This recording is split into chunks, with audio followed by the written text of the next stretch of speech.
बीरपुर के बाजार में टूना का अपना एक पकौड़े का दुकान था। वो जैसे ही अपना ठेला खोलता था, ग्राहकों की तो मानो भीड़ सी लग जाती थी। मुझे एक प्लेट आलू के पकौड़े, मुझे एक प्लेट पनीर के पकौड़े। टूना बहुत खुश था क्योंकि उसका धंधा बहुत ही अच्छा चल रहा था। उसके ठेले पे हमेशा ग्राहकों की भीड़ लगी रहती थी। लेकिन टूना में एक कमी थी कि वह बहुत लालची स्वभाव का था। एक दिन एक ग्राहक आकर टूना को बोलता है, अरे भाई, 2 प्लेट पनीर के पकौड़े और 1 प्लेट प्याज के पकौड़े दे दो। अरे भाई, मैं तो रोज तुमसे पकौड़े खरीदता हूँ, कभी तो 1-2 पकौड़े ज्यादा दे दिया करो। भाई, मैं ज्यादा चीज तो अपने घर वालों को भी नहीं देता। तुम्हें लेना है तो लो, वरना यहाँ से जाओ। टूना के पकौड़े की दुकान बहुत अच्छी चल रही थी और उसकी आमदनी भी अच्छी हो रही थी। अचानक एक दिन टूना के दुकान के सामने कालू कौवा का एक और पकौड़े का दुकान। नए पकौड़े के दुकान को देखकर सारे ग्राहक टूना के दुकान को छोड़कर कालू कौवा के ठेले पर चले जाते हैं। अरे भैया, ये कैसे पकौड़े हैं? बहन जी, ये शहर के सबसे फेमस पनीर पकौड़े हैं। अगर आप एक बार खाएंगे तो बार बार सिर्फ हमारे दुकान पर ही आएंगे। ठीक है, दे दो। कालू कौवा पनीर के पकौड़े ग्राहक को देता है। ग्राहक पनीर पकौड़े खाकर कहता है, वाह भैया, ये पनीर पकौड़े तो बहुत स्वादिष्ट हैं। अब से मैं रोज यही खाऊंगी। वैसे भी कौन उस लालची पकौड़े वाले से पकौड़े खरीदेगा? दिन प्रतिदिन जो भीड़ टूना के दुकान पर रहती थी, अब उससे भी ज्यादा भीड़ कालू कौवा के दुकान पर होने लगी थी। कालू कौवा बहुत खुश था। यह देखकर टूना बहुत परेशान था। ये आलू तो पकौड़े ही तो नया है। वैसे भी कुछ दिनों के बाद सारे लोग तो पकौड़े ही खाएंगे। कुछ दिन नुकसान ही सही, मगर मेरी दुकान पर भीड़ फिर से जरूर आएगी। दिन बीतते जा रहे थे, लेकिन बंटा की दुकान पर भीड़ बिल्कुल ही नहीं आ रही थी। वाकई में कालू कौवा के पकौड़े इतने शानदार थे कि लोग उसे छोड़कर जा ही नहीं पा रहे थे। अभी भी ग्राहक उसी के ठेले पर दिखते थे। यह देखकर बंटा कहता है, ये आलू पफ वाले ने तो मेरा धंधा ही चौपट कर दिया है। इसका कुछ न कुछ करना पड़ेगा, वरना मुझे मेरी दुकान बंद करने की नौबत आ जाएगी। अगर ये नहीं होता तो मेरी दुकान तो कहां से कहां पहुंच गई होती। बंटा सोचने लगा कि कैसे वो कालू कौवा को अपने रास्ते से हटाए। कालू कौवा बहुत खुश था क्योंकि आते ही उसका व्यापार जोर शोर से चल रहा था। यह सब देखकर कालू कौवा कहता है, तेरा लाख लाख शुक्र है, तूने मेरी मुसीबत हल कर दी। कालू कौवा स्वभाव से भी बहुत नेक और दयालु था। जब भी उसके ठेले पर कोई गरीब आता तो वो उसे मुफ्त में आलू पफ खिलाता। लेकिन बंटा ऐसा बिल्कुल नहीं था। अगर कोई गरीब या भूखा उसकी दुकान पर आता तो उसे फटका कर भगा देता था। कालू कौवा की सारी हरकतें बंटा देख रहा था। यह सब देखकर बंटा कहता है, ये तो बहुत ही भोला है, इससे बेवकूफ तो मैं आसानी से बना लूंगा, पर इसके लिए मुझे पहले इससे दोस्ती करनी होगी। और फिर इसी सोच से बंटा कालू कौवा से घुलने मिलने लगता है। और भाई, क्या हाल चाल? सब ठीक ठाक है। आप अपना बताओ। मैं भी अच्छा ही हूँ। सुना है तुम्हारे आलू पफ बहुत ही प्रसिद्ध हो गए हैं। दूर दूर से लोग तुम्हारे आलू पफ खाने आते हैं। हाँ, वो तो है। क्या तुम मुझे भी अपना आलू पफ चखाओगे? हाँ, क्यों नहीं भैया, अभी लीजिए। कालू कौवा ने अपने आलू पफ बंटा को दिया और बंटा ने उस आलू पफ को चाव ले लेकर खाया। अरे वाह, सच में लोग सही कहते हैं, आपके पकौड़े तो वर्ल्ड टॉप हैं। ये आइटम तो एकदम नया है, खा के मजा आ गया। ये नई आइटम तो आपको आपकी नई दुकान में बनानी चाहिए। हाँ भैया, सोचता तो मैं भी यही हूँ, पर मेरे पास इतने पैसे ही नहीं हैं। समझ में नहीं आता मैं क्या करूँ। वैसे मैं भी दुकान खोलने वाला हूँ। अगर आपको बुरा ना लगे तो क्या हम दोनों मिलकर साथ में दुकान चला सकते हैं, जिसमें 2 काउंटर होंगे। उसमें तुम अपने आलू पफ बेचना और मैं पकौड़े। मतलब पार्टनरशिप।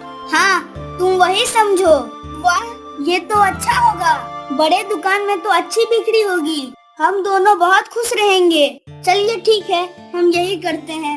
बंटा अपने जाल में कालू कौवा को फंसा रहा था। गौरव ने घर जाकर ये सारी बातें अपनी पत्नी को बताई। यह सुनकर उसकी पत्नी कहती है, वाह, ये तो बहुत अच्छा है।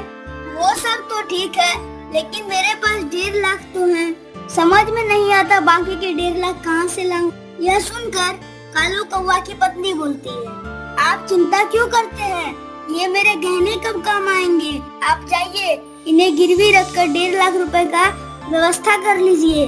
हाँ, ये सही रहेगा। कालू कौवा ने अपनी पत्नी के सारे जेवर गिरवी रख दिए और बैंक से अपने बचाए हुए पैसे भी निकाल लिए। भैया, पैसों का जुगाड़ हो गया है। वाह, ये तो बहुत अच्छी बात है। तो चलो कल ही हम दोनों जाकर वो दुकान खरीदते हैं। उन दोनों ने मिलकर मालिक को पैसे दिए और मालिक ने उन्हें दुकान की चाबी दी। आखिर हमारा काम पूरा हो गया। हाँ, तो एक काम करो, तुम अपने ठेले पर जाओ और मैं यहाँ मरम्मत और काउंटर लगाने की व्यवस्था करता हूँ। कम से कम उसी की वजह से तुम कुछ तो कमा लोगे। ठीक है भैया। अपने ठेले पर पहुँचा और आलू पफ बेचने लगा। 1 हफ्ते से ज्यादा हो गया और बंटा का दुकान बंद ही था। 1 हफ्ते के बाद कालू कबूतर अपना नया दुकान देखने के लिए गया तो उसने देखा कि बंटा पहले से ही वहाँ पकोड़े बेच रहा था। अरे भैया, काउंटर तो बहुत अच्छा है, लेकिन मेरा काउंटर कहाँ है? काउंटर? कैसा काउंटर? ये मेरी दुकान है। तुम कौन हो? मैं तुम्हें नहीं जानता।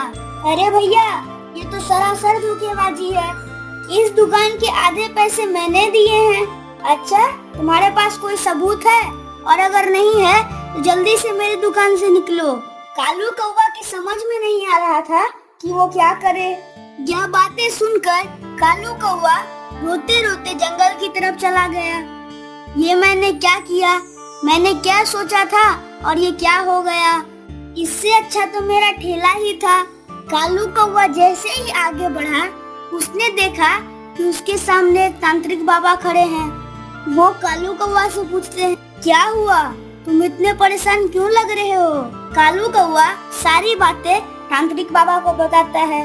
सारी बातें सुनकर तांत्रिक बाबा बोलते हैं, तुम चिंता मत करो, तुमने बहुत सारे लोगों की मदद की है। अब तुम्हारा भी समय आ गया है। तुम्हें जरूर भगवान से मदद मिलेगा।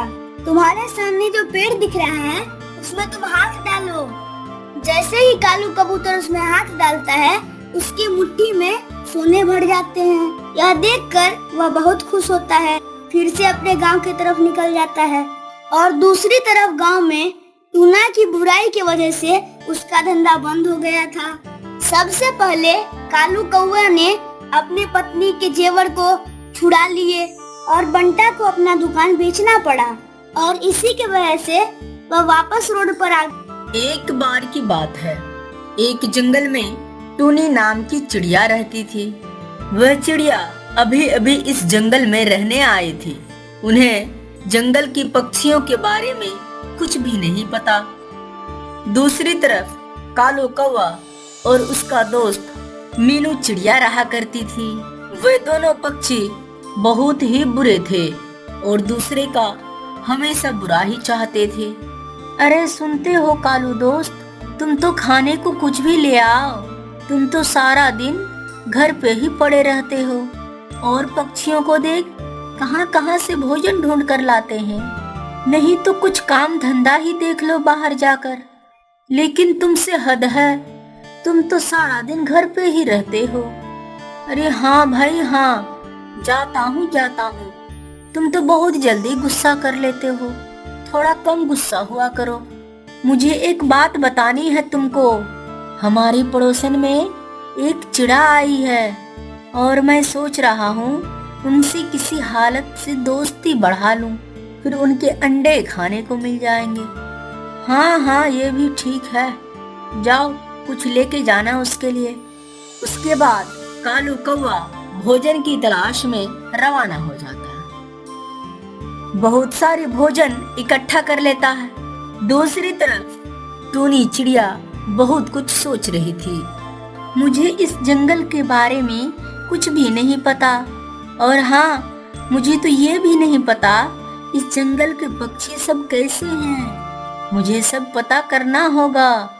मुझे खाने का बंदोबस्त भी करना होगा, क्योंकि मैंने बहुत दिन से कुछ अच्छा भी नहीं खाया। मैं सोच रहा हूँ क्यों ना मैं कुछ खाने के लिए चलूं।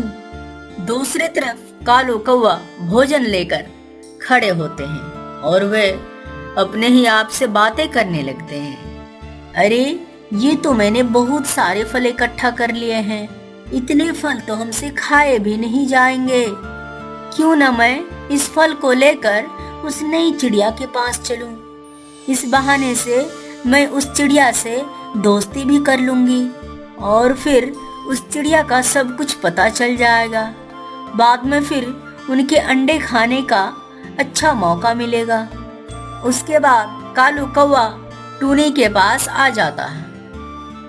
चिड़िया बहन, लगता है तुम इस जंगल में नई नई अभी आई हो। मुझे ऐसा महसूस हो रहा था कि मेरे जंगल में कोई ना कोई नया पक्षी आए होंगे, इसीलिए मैं भोजन लेकर तुम्हें ढूंढ रही थी कि तुम नई हो, तुम्हें कहीं भोजन मिलेगा भी या नहीं। मैं भोजन ढूंढने गया था। मैंने सोचा थोड़ी ज्यादा भोजन इकट्ठा कर लूं, फिर नई चिड़िया को दे दूंगी। तुम ऐसा करो, इसमें से कुछ भोजन उठा लो। अरे भाई, आपका बहुत बहुत धन्यवाद। वैसे मैं सोच रही थी कि इस जंगल में खाना किस तरफ मिलता है। मैं निकलने ही वाली थी और आप भोजन लेकर आ गए। आपका बहुत बहुत धन्यवाद। वैसे आजकल ऐसे लोग कहाँ मिलते हैं। अब तो आज मुझे भोजन ढूंढने नहीं जानी पड़ेगी। अब मैं भोजन ढूंढने कल ही जाऊंगी। वैसे भी मैं कुछ दिन में अंडे देने वाली हूँ। कुछ दिन के बाद मेरा भी एक फैमिली होगा। कालू कौवा भोजन लेकर अपना घर चला आता है। अरे कालू, इतने कम भोजन लाया। इतने कम भोजन में हमारा क्या होगा। इतने फल को तो हम एक ही टाइम में खा जाएंगे और थोड़ा फल नहीं मिले तुम्हें पूरे जंगल में। अरे अब तुम्हें क्या बताऊं मीनू चिड़िया, अभी अभी मैंने उस नई चिड़िया को फल देकर आया हूँ। जो नई चिड़िया पड़ोसन में आई है, उनसे भी तो दोस्ती बढ़ानी है, फिर उनके अंडे भी तो खाना है। और वो मुझसे कह रही थी कि मैं अंडे देने वाली हूँ और उनका भी एक फैमिली होगा। लेकिन उसे ये बात कहाँ पता है कि उसके अंडे किसी और ने ले जाएगा। इसीलिए मैंने उन्हें कुछ फल देकर आया। नए नए अंडे खाने को मिलेंगे।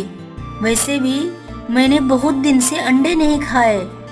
कुछ दिन गुजरने के बाद कालू कौवा, चलो मैं उस चिड़िया के पास चलता हूँ और देखकर आता हूँ चिड़िया ने अंडा दी है या नहीं।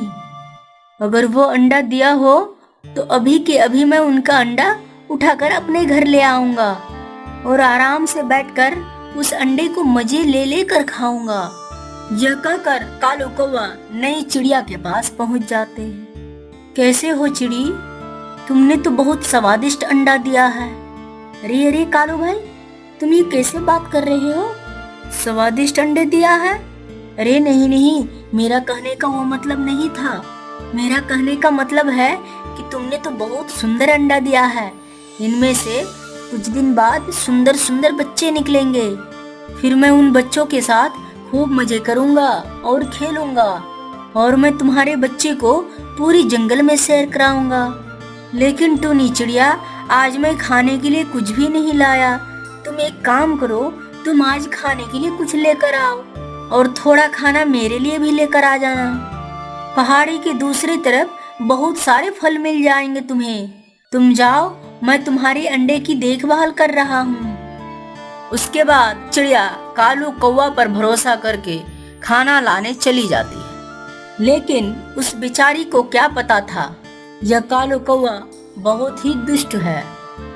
इधर कालू कौवा घोंसले में बैठकर बहुत ही मुस्कुरा रहे हैं। किसी को बेवकूफ बनाना मुझसे सीखे। देखा मैंने नई पक्षी को कैसे बेवकूफ बना दिया। अब जल्दी से मैं इस अंडे को लेकर अपने घर चला जाता हूँ, कहीं वो चिड़िया ना आ जाए। अगर वो चिड़िया आ गई तो हमें ये अंडे खाने को नहीं मिलेगा। जल्दी से इसे उठा लेता हूँ। यह कहकर कालू कौवा अंडे को लेकर अपना घर आ जाता है। अरे मीनू, जल्दी आओ, देखो मैं क्या लाया हूँ खाने के लिए। तुम बोल रही थी मुझे अंडा खाना है। ये लो तुम्हारी सबसे पसंदीदा भोजन। ये देखो मैं तुम्हारे लिए अंडा ले आई हूँ। पता नहीं कहाँ चली गई, अंडे का नाम सुनकर भी नहीं आ रही है। चलो मैं अकेला ही इस अंडे को खा लेता हूँ, मुझे बहुत तेज भूख भी लगी है। दूसरी तरफ वह चिड़िया बहुत परेशान होते हैं। घोंसले में अंडा ना देखकर वे मायूस हो जाते हैं। अरे मेरा अंडा कहाँ गया? मैंने तो अंडा कालू कौवा को देकर गया था और कालू कौवा भी नहीं है। ये मेरे साथ क्या हो गया? मैंने तो कालू कौवा को बिठा कर गया था। उसने कहा मैं तुम्हारे अंडे की देखभाल करूंगा और मैंने उस पर भरोसा कर लिया। मुझे लगता है कालू कौवा ने अंडा ले गया होगा। इस जमाने में किसी पर भरोसा करना ही बुरा है। ये सब कुछ मेरी गलती की वजह से ही हुआ है। मैंने कितना सब कुछ सोच के रखा था कि मेरे बच्चे आएंगे, खेलूंगा, कूदूंगा, कितना मौज करूंगा। वह चिड़िया कालू कौवा के घर ढूंढने लगते